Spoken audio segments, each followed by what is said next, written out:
We said earlier, if we're going to answer to, respond to, if we're going to represent and carry the faith that we've been given by Christ, by his word, then we need to understand the thought forms of our generation. The winged victory came to the Louvre in pieces, and people still line up to see her.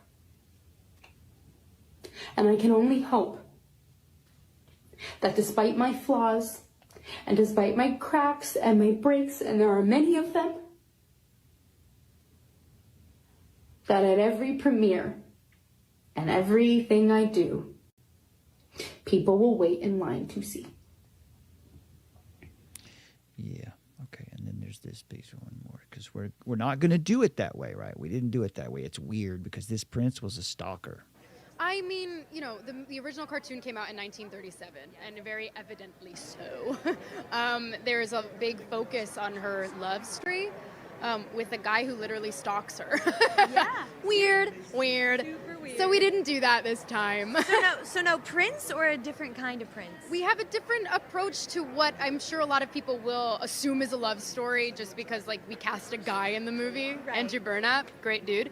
Yep. It's one of those things that I think everyone's going to have their assumptions about what it's actually going to be, but it's really not about the love story at all, which is really, really wonderful. And whether or not she finds love along the way is anybody's guess until 2024. All of Andrew's scenes could get cut. Who knows? It's Hollywood, baby. But it's one of those things. So true, it's yeah. an inner journey that she goes on to find her true self, and she meets a lot of people along the way that make the journey really incredible. All right, so there again, that idea that it's about her inner journey. In fact, it's about your inner journey. That's really the point of all of this. It's not about anything that has to do with traditional values. Now, this is Disney's revisionism. By the way, last year the film was delayed. I've got the goods here on it now. The film was put on ice because the Seven Dwarves, you saw them there, and now there's still what they replaced the Seven Dwarves with is still weird. Now they're not the Seven Dwarves; they're these magical creatures where they've reworked the narrative to align with modern social justice tropes. So as you heard here, Rachel Zegler criticized this fairy tale, this narrative, as dated. It's just too old-fashioned. Her Snow White is a leader. She's an independent, liberated woman. She's not a dreamer waiting for some prince. These remarks, too, they came across to many as elitist. They sound elitist. She sounds elitist and dismissive of really a story that's got a 200-year track record as being a solid staple of morality and virtue for children. But Disney's revisionism is nothing new. All right, and we're all very much aware here also of the occult presence in a lot of movies, a lot of children's material coming out of Disney over the last 25, 30 years. For example, Bewitched, but talking about these progressive narratives here, or these postmodern narratives. Bewitched, by the dissonant throes of critical consciousness, Disney writers, for example, deconstructed the traditional themes of Snow White in a book series based on the fairy tale called A Twisted Tale. Really, it's a thinly veiled struggle session. It is, in that story, the privileged prince is the one who the writers prefer to poison, rather than the precocious and independent young woman.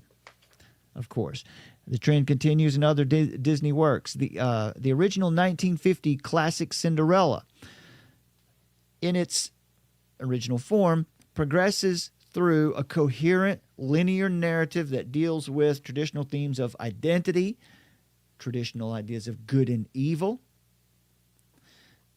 And then came the much more than whimsical sequel in 2007 that went straight to video.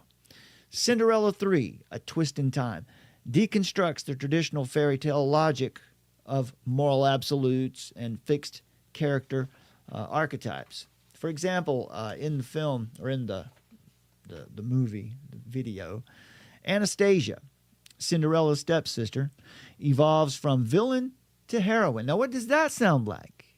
What does that sound like? Does that not sound like narcissism, the inversion of the Bible, the inversion of what happened at the garden, where the villain becomes the heroine? Not through repentance or redemption in the biblical sense, but through a narrative retelling where moral categories are blurred, identity archetypes reconstructed. That reflects what Canadian philosopher Charles Taylor,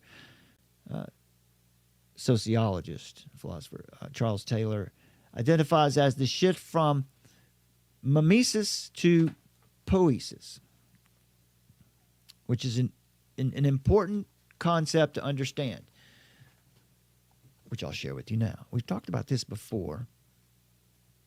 One of these days when we get back in our studio, it'll be easy for us to get our graphics, our teaching aids up on the screen again for you. But this idea of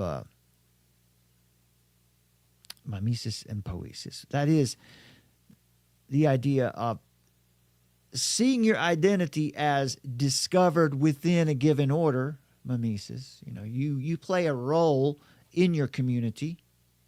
Your community is not there to serve you. That would be the other way around. Poiesis, which is to craft your identity from your inner feelings. Right? She's going on her inner journey. And your own personal will, which is exactly what you see here in this retelling of the fairy tale where Snow White is liberated. This is about her inner journey.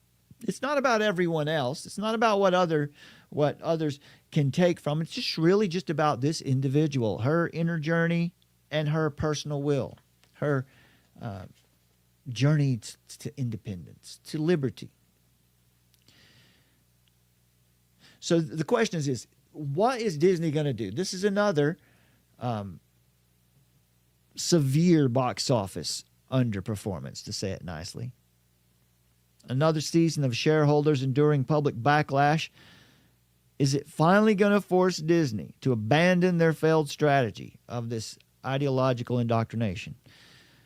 Reports say or indicate that the Mighty Mouse is reevaluating and pausing upcoming projects like this one.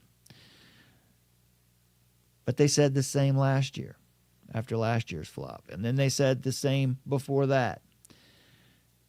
Regardless, the real story here is not Disney's bottom line. It's the cultural revolution that they seem to be on the bleeding edge of. In many ways, they seem to be leading the cultural revolution by instilling it within the children in the West. And they're doing it through the power of storytelling. And that's where our focus is. And that's because if we're going to communicate the truth of the historic, apostolic, Christian faith delivered once and for all to the world by Jesus Christ and in the Word of God, as Francis Schaeffer said, then we must know and understand the thought forms of our own generation. So it's important as Christians that we understand why these people are thinking this way. In a healthy society, children are taught through storytelling how to discern right from wrong, how to understand their place within the natural order, how to serve something higher than themselves. Ultimately, that's really what it comes down to, is being serving others, right? Thinking others greater than yourself. Honesty, honor, courage, self-sacrifice. Whose attributes are those? These are virtues also that help foster social cohesion. These are the virtues that hold a society together. Look around today, and Summer and I just saw a clip today of someone who was out, I guess in Washington, D.C. over the weekend, whenever they had all the hands-off, what do we call them, protests, I guess. And it is amazing to see how this what Summer describes over here in this article, right here, the target, Western civilization, the tactic, conditioning you to hate it. It is so clear that operation has been not only successful, I think it's probably been more successful than they could have even hoped for, at least so far. A helpful way to understand the cultural shift is through the concepts of mimesis and poiesis. Once again, mimesis describes a worldview in which human beings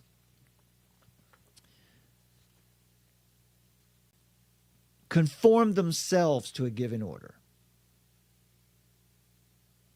As you're growing up, you see your father and how he interacts with his community. You see your mother and how she does the same. And you mimic this. You see this and you take it on.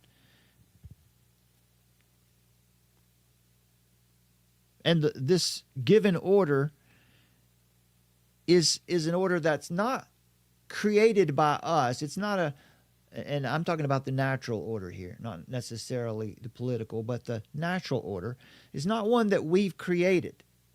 It is a created order. So a boy would take from these stories, he would get the sense of the idea that it's normal and good and useful and productive, that one day he'd be married and have a family of his own. For example, poiesis, by contrast, is what is really an important part of postmodern narrative. It sees the self as autonomous. It sees the body and the world as raw material for self-expression. This is the transgender movement. The body is just raw material for me to form into whatever it is that's inside my head, or whatever I think is inside my head. So you see the difference. One worldview sees God's created order and goes out and finds his place within it. The other worldview sees everything as something to use or something to overcome or defeat in their own inner journey as they become independent and liberated, autonomous beings.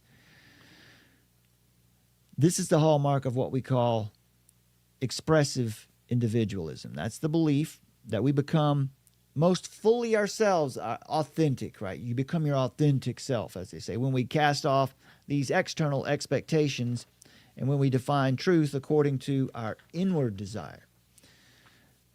This comes from Philip Reif,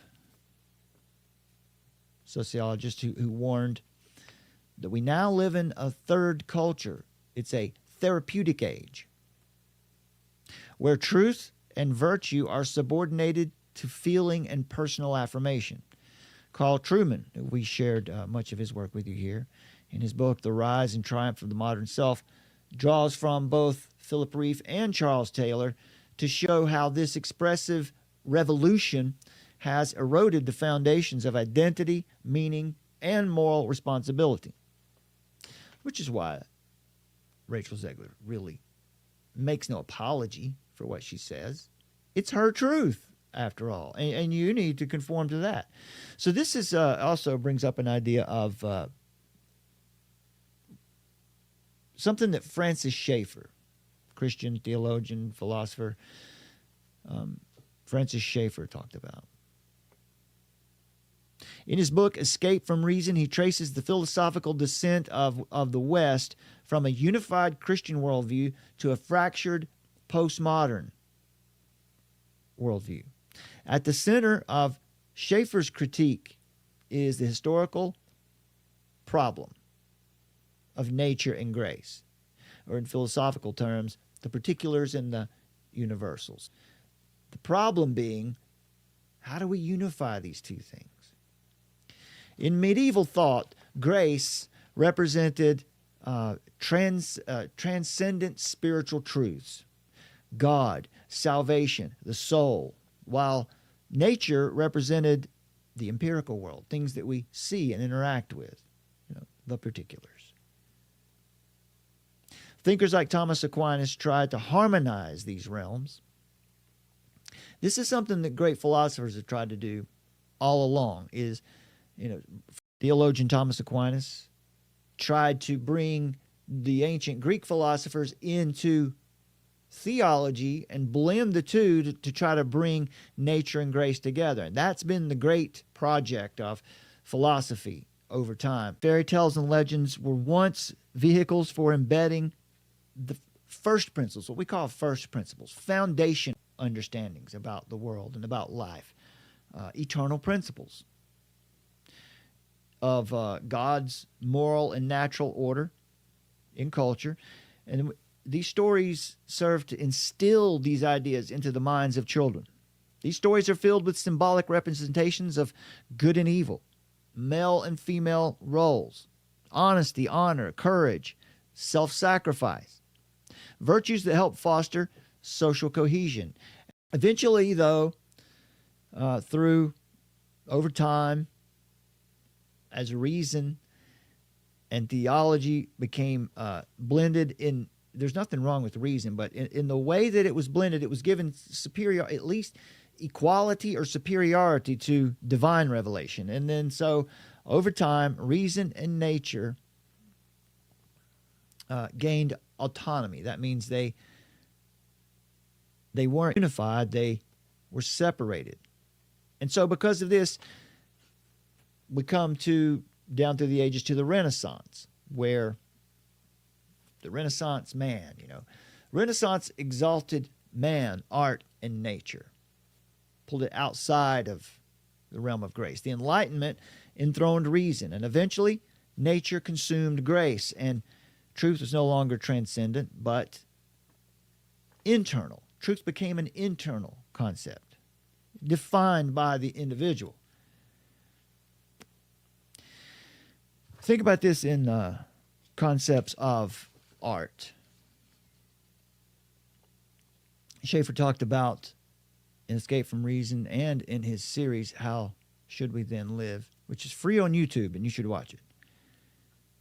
It's his diagnosis of the fragmentation of knowledge and being in Western philosophy and art. And at the heart of this fragmentation is the historical struggle to reconcile nature and grace. Fairy tales, once a tool for transmitting virtue and divine order, now in the triumph of the self, now fairy tales have become instruments of ideological re-education. So let us then make it our task to reclaim the power of storytelling from these kinds of people, these expressions that we've seen here today.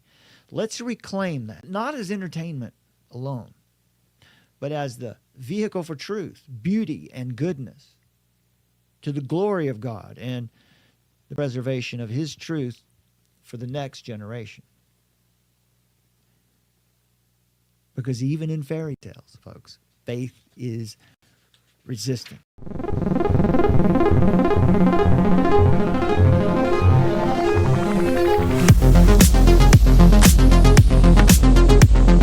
And man will either worship the one true God, or man will worship a lie. It's time to speak out. Speak out. Speak out. Tweet it, blog it, Facebook it. Shout it out to your neighbors and tell everyone you know.